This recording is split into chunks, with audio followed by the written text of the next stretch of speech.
देश दुनिया की सारी बड़ी खबर के आगे सामने मौजूद दोस्तों, सबसे पहले सोसाइटी आपको बताएंगे जहां पर कांग्रेस पार्टी ने राम मंदिर के चंदा चोरी के मामले से लेते हुए सबक, आरएसएस और बीजेपी के मंदिरों में फैले तंत्र को पूरी तरीके से तोड़ने का फैसला लिया है। दोस्तों इसके बाद बताएंगे कैसे पूरे देश भर के अंदर कांग्रेस पार्टी 50 शहरों के अंदर करने जा रही है प्रेस कॉन्फ्रेंस और कांग्रेस सरकार बिठाने जा रही है हर दान पत्र पर अपना एक निगरानी करने वाला। दोस्तों बताएंगे डिटेल में क्या है पूरी अपडेट के साथ में चलेंगे और भी बड़ी खबरों की तरफ, जहां पर केंद्रीय मंत्री नितिन गडकरी बाल बाल बचे हैं। दोस्तों बताएंगे कैसे हाईवे पर गाड़ी पलटते पलटते रह गई और क्या इसके पीछे थी बड़ी साजिश, बताएंगे डिटेल में पूरी अपडेट दोस्तों इसी के साथ में चलेंगे। एक और बड़ी खबर की तरफ, जहां पर एथेनॉल के मामले को लेकर एक दो नहीं बल्कि 1160 करोड़ रुपए के घोटाले का बड़ा मामला सामने आ रहा है। दोस्तों इसी के साथ में बीजेपी के नेता के साथ दिख गया कांग्रेस का बड़ा नेता, तो पार्टी ने तुरंत थमा दिया नोटिस दोस्तों और अगले ही दिन इस्तीफा सामने आ चुका है। बताएंगे और भी बड़ी अपडेट और एक एक करके चलेंगे आखिर सारी बड़ी खबरों की। उससे पहले अगर आप भी मानते हैं कि राम मंदिर के चंदा चोरी के मामले से सबक लेकर पूरे देश भर के अंदर विपक्ष की सरकारों को कर्नाटक की तरह ही कदम उठाना चाहिए, तो इस वीडियो को लाइक करके लाल बटन दबाकर चैनल को सब्सक्राइब करके बेल आइकन दबाकर कमेंट बॉक्स अपनी राय जरूर लिखकर बताएगा। दोस्तों चलते हैं सबसे पहले सबसे बड़ी ब्रेकिंग न्यूज अपडेट की तरफ, जहां पर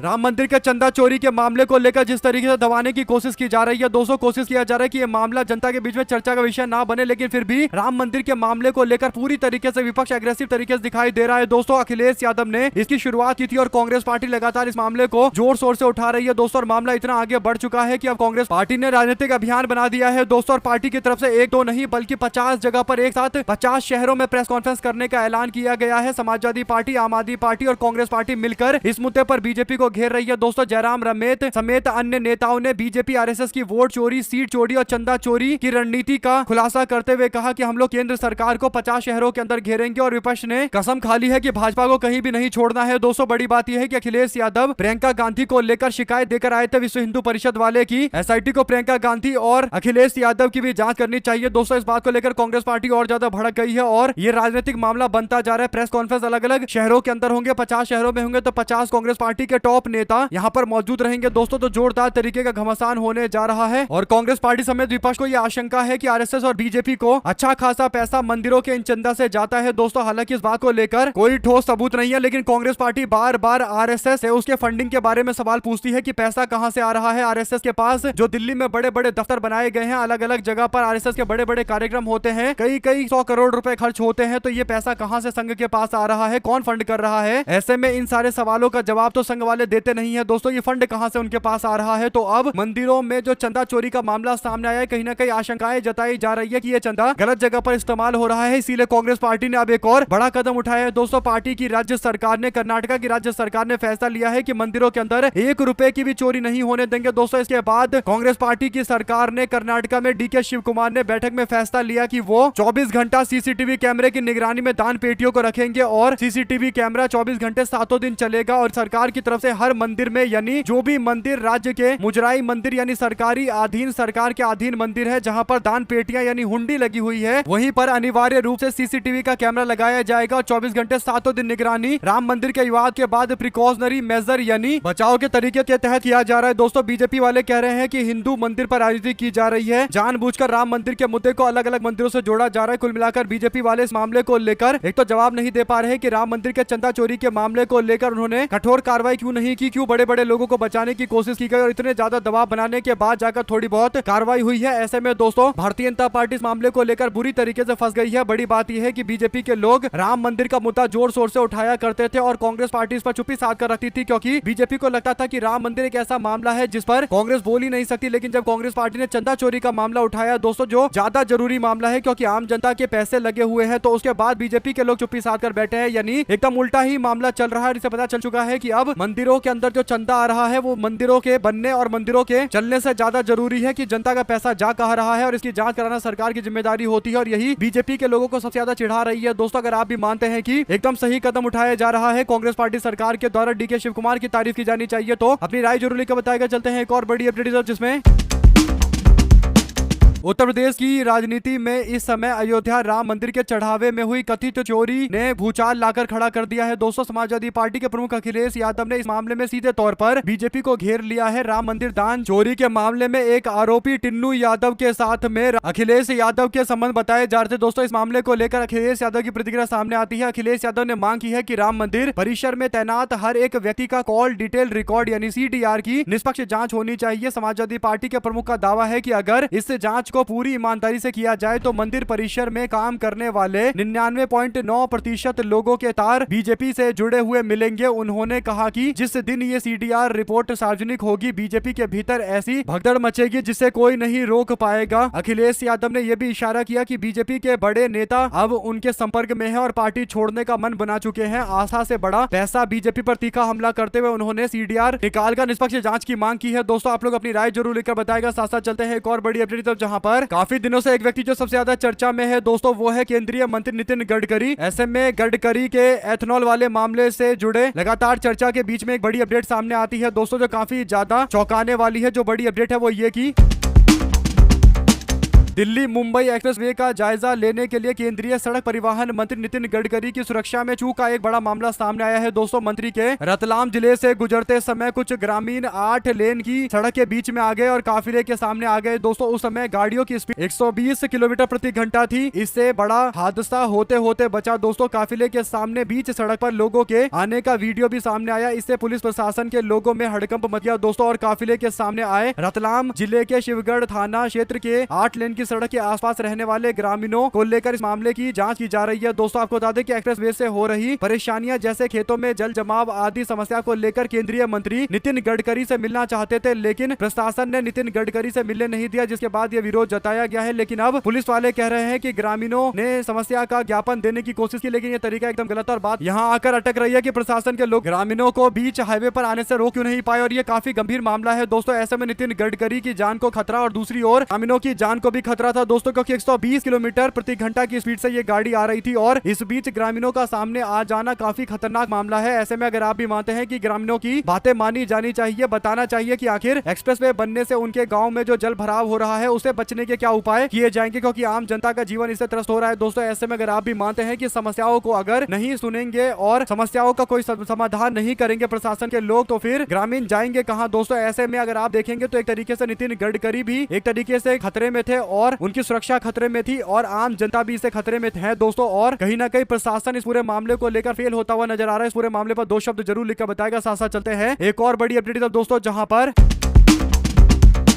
देश भर के अंदर एथेनॉल के मिक्सिंग को लेकर लगातार सवाल खड़ा किया जा रहा है और केंद्रीय परिवहन मंत्री से सवाल पूछे जा रहे हैं। दोस्तों केंद्रीय सड़क और परिवहन मंत्री नितिन गडकरी बार बार आकर इस पूरे मामले पर टिप्पणियां कर रहे हैं दोस्तों। ऐसे में उनका मंत्रालय भी नहीं है, फिर भी बार बार आकर वो बयान दे रहे हैं। तो अब जो बड़ी अपडेट सामने आ रही है उस पर वापस से नितिन गडकरी से सवाल पूछा जाना चाहिए। दोस्तों जो बड़ी अपडेट है वो ये कि दैनिक भास्कर ने एक रिपोर्ट की है। उन्होंने बताया है कि 4000 रुपए प्रति किलो वाला चावल एथेनॉल प्लांट को मात्र 2320 प्रति क्विंटल में दिया जा रहा है। आखिरकार जनता की गाढ़ी कमाई से इतनी बड़ी सब्सिडी क्यों दी जा रही है? सरकार बताए कि इस नीति से आम लोगों को क्या फायदा हुआ है, जबकि महंगाई और ईंधन की लागत का बोझ आम जनता झेल रही है। एथेनॉल के नाम पर 1160 करोड़ रुपए का चावल घोटाला बताया गया है दोस्तों और 2320 में खरीदकर 2800 में बेच रहे हैं और मुनाफा कमा रहे हैं। तो एक तरीके से जब चावल वगैरह से ही एथेनॉल बनाया जा रहा है दोस्तों, जिस चावल की कमी देश के अंदर पहले से ही है, भारत के अंदर आम जनता को खाने के सामान पूरी तरीके से उपलब्ध नहीं है, लेकिन इन खाने के सामानों का इस्तेमाल एथेनॉल बनाने के लिए किया जा रहा है। ये और बड़ा संकट है और कहीं ना कहीं 4000 प्रति क्विंटल वाला चावल एथेनॉल प्लांट को मात्र 2320 रुपए का जो बेचा जा रहा है, ये भी सवालों के घेरे में आता है। दोस्तों आप लोग अपनी राय जरूर लिखकर बताएगा इस पूरे मामले पर। चलते हैं एक और बिग ब्रेकिंग न्यूज अपडेट की तरफ, जहां पर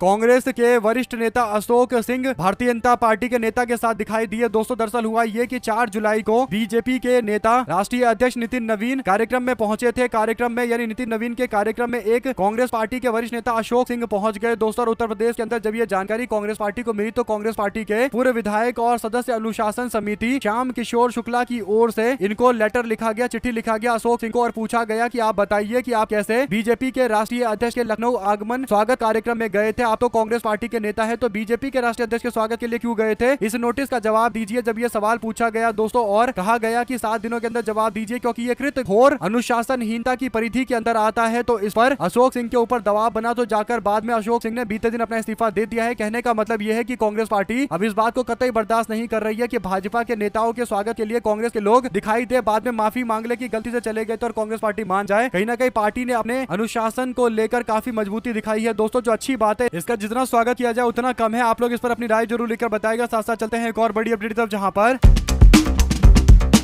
नीट पेपर लीक मामले को लेकर कॉकरोच जनता पार्टी 20 दिनों से जंतर मंतर पर विरोध प्रदर्शन कर रही है और कॉकरोच जनता पार्टी के अभिजीत दीपके और इन्वायरमेंटलिस्ट और इन्वायरमेंट को लेकर लगातार आंदोलन करने वाले साइंटिस्ट भी कहे जाते हैं दोस्तों सोनम वांगचुक, तो वो भी अनशन पर बैठे हैं, बल्कि वो तो अनशन पर बैठे हुए हैं जिस कारण से उनका वेट 7 kg तक कम हो गया है। दीपके ने इस घटना का वीडियो शेयर किया दोस्तों। उन्होंने लिखा कि भूख हड़ताल पर बैठे स्टूडेंट बारिश में भीग रहे हैं। मैंने पुलिस अधिकारियों से जंतर मंतर पर टेंट लगाने की परमिशन मांगी। उन्होंने दूसरे वीडियो में पुलिस पर तिरपाल लाने की कोशिश कर रहे स्टूडेंट के साथ बदसलूकी करने का आरोप लगाया दोस्तों। और इसके बाद दीपके पहुंच गए और उन्होंने पुलिस कर्मियों के पैर छूकर बोला कि सर हमको तिरपाल लगाने दीजिए, मानसून का सीजन है, बारिश लगातार हो रही है, आम जनता हम लोग इसमें परेशान हो रहे हैं, हम चाहते हैं कि तिरपाल लग जाएगा तो बारिश का कम असर होगा, लेकिन इसके बावजूद तिरपाल नहीं लगाने दिया गया और पुलिस प्रशासन के रवैये को लेकर काफी गंभीर सवाल खड़ा हो गया दोस्तों। इस पर आप लोग जो कुछ भी कहना चाहते हैं अपनी राय जरूर लिखकर बताएगा। साथ साथ चलते हैं एक और बड़ी अपडेट की तरफ दोस्तों, जिसमें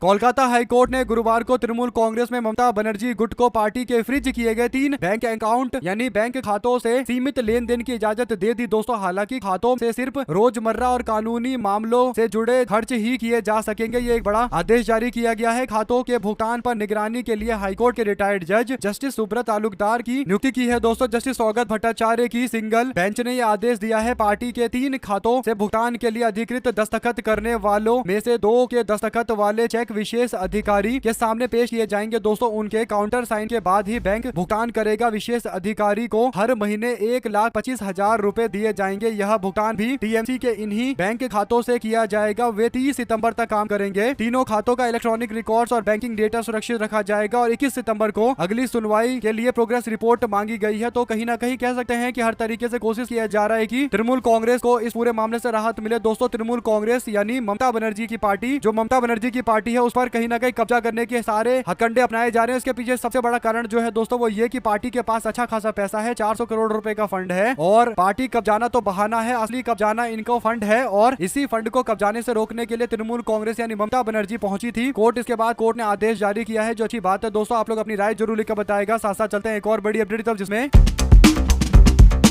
राज्यसभा से त्याग पत्र देने वाले तृणमूल कांग्रेस के 3 नेता सुखेंदु शेखर रॉय और सुष्मिता देव और प्रकाश चिक बराइक बीजेपी में शामिल हुए हैं दोस्तों। तीनों को बीजेपी अपने टिकट पर राज्यसभा भेजेगी। 24 जुलाई को होने वाले तीनों सीटों पर उपचुनाव बीजेपी के खाते में आएंगी। ये बात एकदम तय दिखाई दे रही है। तो इस पर आप लोगों की क्या प्रतिक्रिया है, कमेंट बॉक्स में अपनी राय जरूर लिखकर बताएगा। साथ साथ चलते हैं एक और बड़ी अपडेट दोस्तों, जहां पर वक्फ बोर्ड विवाद में भोपाल के निकाह काजी का इस्तीफा सामने आया है और गैर मुस्लिमों को शामिल करना स्वीकार नहीं है। मुफ्ती साहब ने अपना इस्तीफा देते हुए जो बीजेपी द्वारा वक्फ बोर्ड को लेकर कदम उठाए गए उसे लेकर आपत्ति जताई गई है दोस्तों। ताजा घटनाक्रम में इस मामले का विरोध करते हुए भोपाल में निकाह काजी मोहम्मद मयाज खान नोमानी नदवी ने इस्तीफा दे दिया है दोस्तों। नदवी ने बुधवार को निकाह काजी के पोस्ट के साथ ही दीनी तालीम बोर्ड जमीयत उलेमा मध्य प्रदेश के महासचिव पद से त्याग पत्र सौंप दिया है दोस्तों। उन्होंने पहला इस्तीफा शहर काजी मौलाना सैयद मुश्ताक अली नदवी, जबकि दूसरा दीनी तालीमी बोर्ड जमीयत उलेमा मध्य प्रदेश के अध्यक्ष मुफ्ती मोहम्मद अब्दुल कलाम कासमी को भेजा है। दोनों ही पत्रों के अंदर, लेटर के अंदर उन्होंने वक्फ बोर्ड के अंदर जो नियुक्ति हो रही है उसमें जो गैर मुस्लिमों की नियुक्ति हो रही है इस बात को लेकर आपत्ति जताई है दोस्तों। उन्होंने कहा कि वक्फ बोर्ड में इस तरीके का कोई प्रावधान नहीं था, लेकिन बाद में संशोधन किया गया और उस संशोधन का असर हो रहा है कि अब गैर मुस्लिमों को भी बोर्ड का मेंबर बनाया जा रहा है। और अगर गैर मुस्लिम बोर्ड में आएंगे तो फिर मुस्लिम समाज के लोगों की रक्षा कौन करेगा, उनके संपत्ति की रक्षा कौन करेगा। जब वक्फ में मुस्लिम लोगों की संपत्ति होती है तो मुस्लिम लोगों को ही तय करने का अधिकार है कि उनके संपत्ति का किस तरीके से इस्तेमाल होगा। तो किसी दूसरे को, किसी दूसरे धर्म के व्यक्ति को बोर्ड का मेंबर नहीं रखा जा सकता। और बात एकदम सही है दोस्तों। इस पर आप लोग जो भी प्रतिक्रिया देना चाहते हैं कमेंट बॉक्स में अपनी राय जरूर लिखकर बताएगा। साथ साथ चलते हैं एक और बिग न्यूज अपडेट की तरफ, जहां पर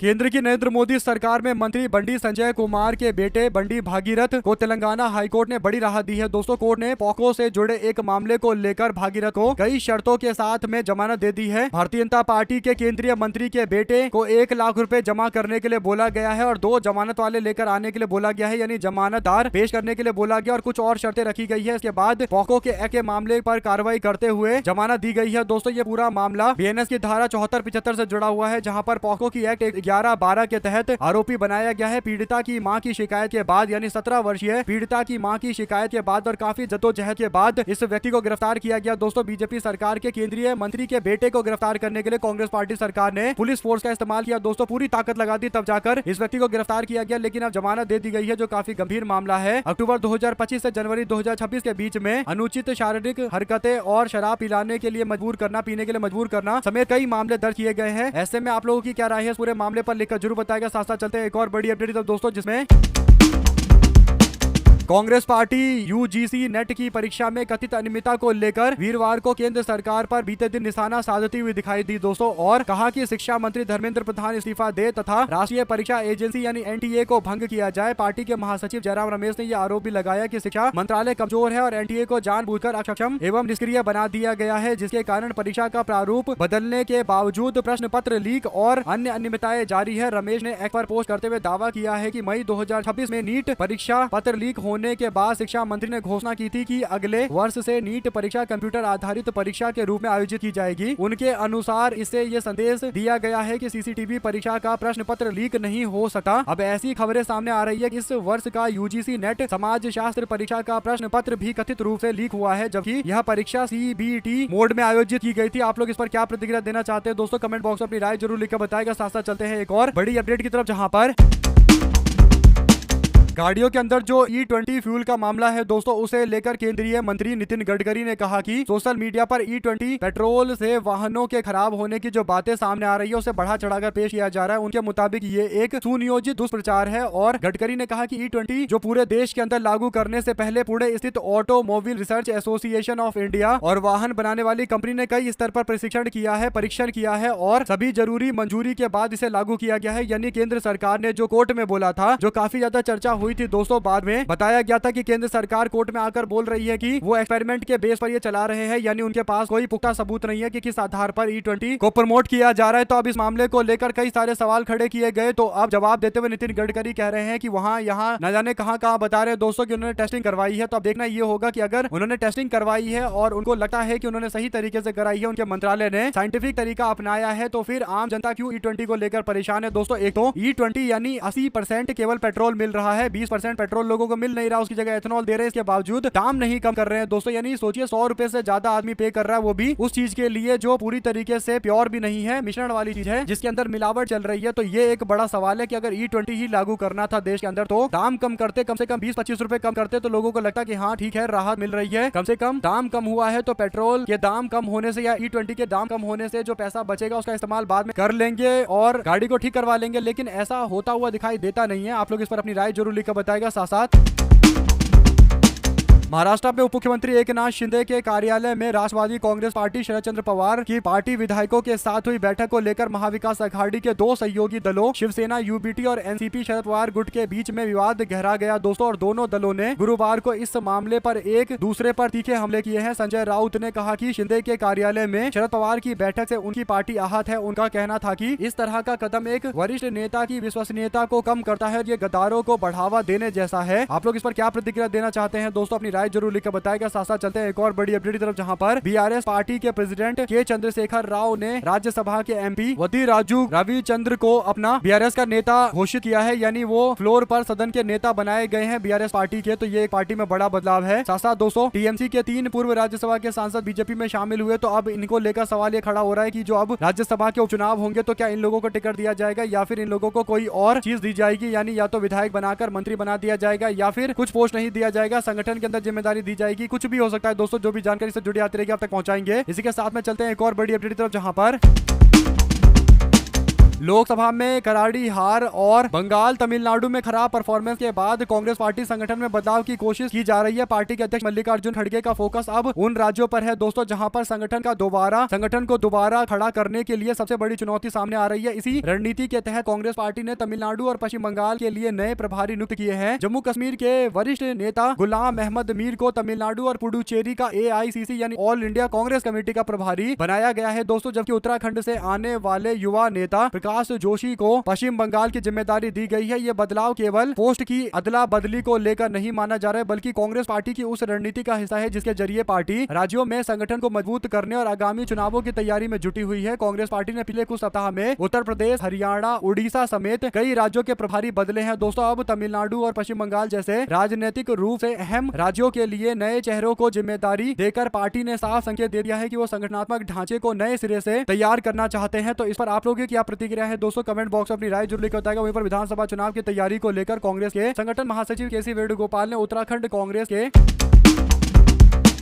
नेताओं संग बैठक की है, और ये बैठक इसलिए भी बुलाई गई है क्योंकि गुटबाजी पार्टी में काफी ज्यादा देखने को मिली। कुमारी सैलजा ने इससे पहले एक दिन पहले बैठक के दौरान कहा था कि पार्टी में गुटबाजी है, इसको दूर करना जरूरी है। दोस्तों, और जो बातें चल रही है उससे लग रहा है कि उत्तराखंड के अंदर इन बातों को बार बार बोला जा रहा है कि गुटबाजी की समस्या है, तो ये कहीं ना कहीं समाधान की ओर बढ़ रहा है पूरा मामला। और बड़ी बात है कि रिकॉग्नाइज किया जा रहा है, वरना पहले कांग्रेस पार्टी मानती भी नहीं थी इस बात को। लेकिन उत्तराखंड में पार्टी के हार का एक बड़ा कारण, सबसे बड़ा कारण अगर कुछ है तो गुटबाजी है, क्योंकि कांग्रेस पार्टी को लेकर लोगों के मन में एक पॉजिटिव रवैया है दोस्तों, सकारात्मक रवैया है, लेकिन ये इसीलिए फलित नहीं हो पाता क्योंकि गुटबाजी एक बड़ा कारण है और आपस में ही विवाद इतने ज्यादा होते हैं कि वोट बढ़ जाता है, कार्यकर्ता बढ़ जाते हैं, एक दूसरे के लिए काम करने लगते हैं, एक दूसरे के खिलाफ काम करने लगते हैं। तो ऐसे में अगर आप लोगों को एक भी खबर अच्छी लगी हो तो इस वीडियो को लाइक करके, लाल बटन दबाकर, चैनल को सब्सक्राइब करके, बेल आइकन दबाकर कमेंट बॉक्स में अपनी राय जरूर लिखकर बताएगा। देख रहे थे आपका जय हिंद, जय भारत। ज्यादा से ज्यादा वीडियो को शेयर कीजिएगा दोस्तों। बहुत